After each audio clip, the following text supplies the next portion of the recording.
Friends, जेठ मास के शुक्ल पक्ष में आने वाली एकादशी को निर्जला एकादशी के नाम से जाना जाता है।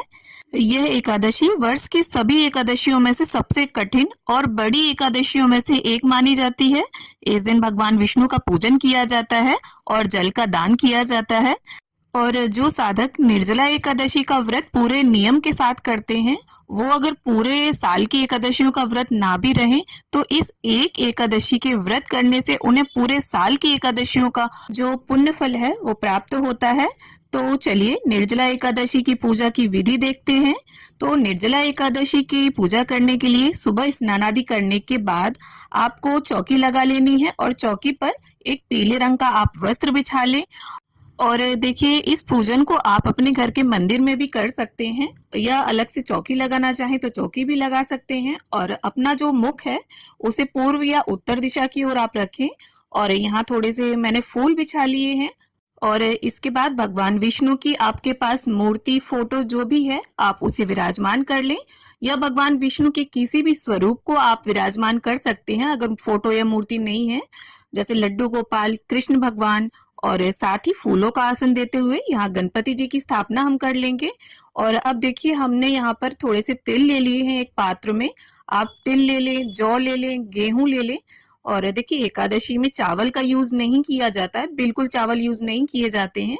और इसके बाद अब हमें एक घड़ा लेना है और घड़ा थोड़ा आप बड़ा लें, क्योंकि ये घड़ा दान कर दिया जाता है, तो जिसे भी आप दान दे वो अपने यूज में इसे ला सके।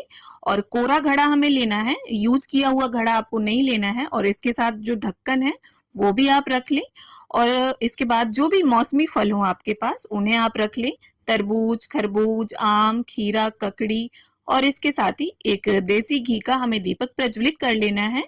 और इसके बाद थोड़ा सा जल और फूल की सहायता से हम स्नान की भावना से गणपति जी को, श्री हरि विष्णु को, माता लक्ष्मी को और चौकी का शुद्धिकरण कर लेंगे।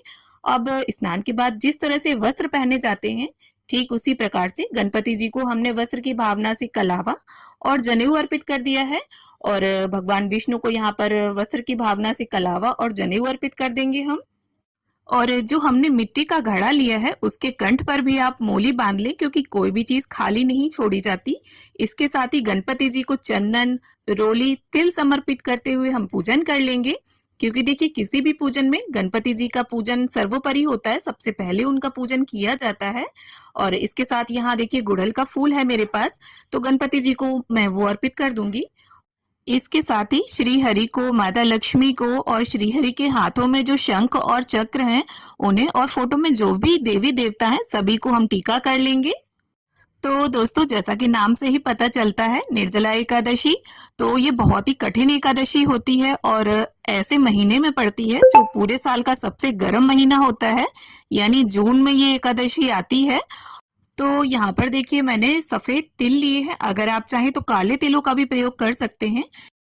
अब देखिए, ये जो जल से भरा कोरा घड़ा हमने रखा है, इसके ऊपर अगर आप चाहें तो स्वास्तिक भी बना सकते हैं चंदन रोली से, लेकिन मैं आपको यही सुझाव दूंगी कि ये जो घड़ा है ये हमें दान करना होता है, और चूंकि इसमें स्वास्तिक बन जाता है तो बहुत से लोग इसे दान में लेने से कतराते हैं। तो इस घड़े में आप खाली चंदन और रोली से एक छोटा सा टीका कर दें। और इसके साथ ही जो भी फूल हो आपके पास, भगवान विष्णु को, माता लक्ष्मी को, सभी को हम वो फूल अर्पित कर देंगे। और माता लक्ष्मी और भगवान विष्णु के पूजन में इत्र का बहुत अधिक महत्व है, तो यहाँ पर मैंने सभी को इत्र अर्पित कर दिया है। और गणपति जी को यहाँ अलग से हमने भोग रखा है आम का। और इसके साथ एकादशी पर देखिए, अन्न का भोग नहीं लगाया जाता है, ना ही अन्न खाया जाता है। और ये तो निर्जला एकादशी है, इसमें तो जल भी नहीं पिया जाता। तो यहाँ पर जो भी फलाहार हो उसे आप अर्पित करें, जल अर्पित करें। तो यहाँ पर मैंने आम का और चौलाई के लड्डू का भोग लगाया है, और सभी भोग में आप तुलसी दल अवश्य डाल दें।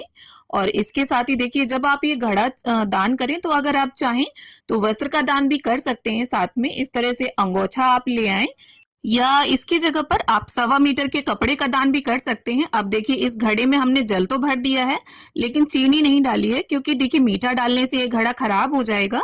तो अलग से हम चीनी रख लेंगे, और जो भी आपको दक्षिणा निकालनी हो उसे भी आप रख लें।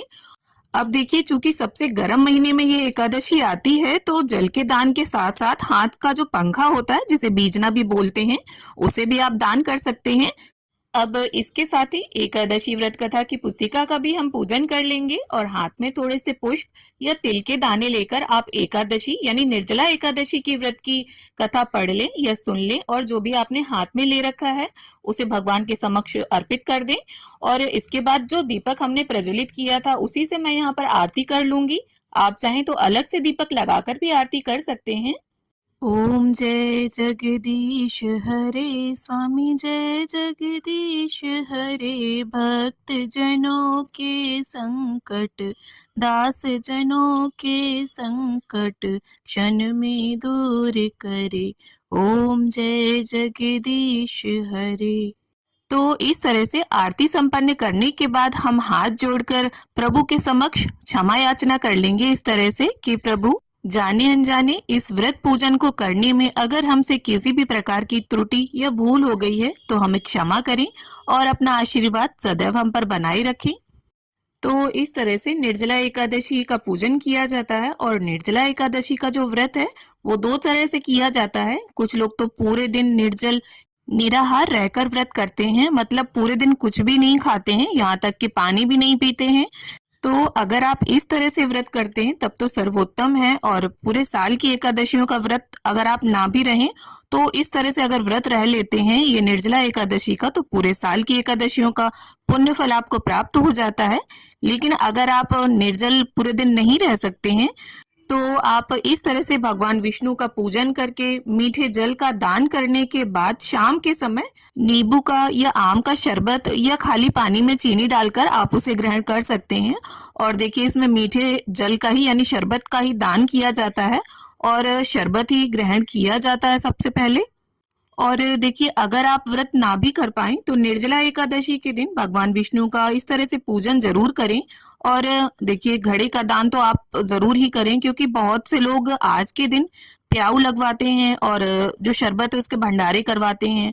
और कई लोग देखिए जो अनाथ आश्रम है, वृद्धाश्रम है, वहां पंखे वगैरह का दान करते हैं, मतलब जो गर्मियों में हमें राहत दे इस तरह की चीजों का दान किया जाता है।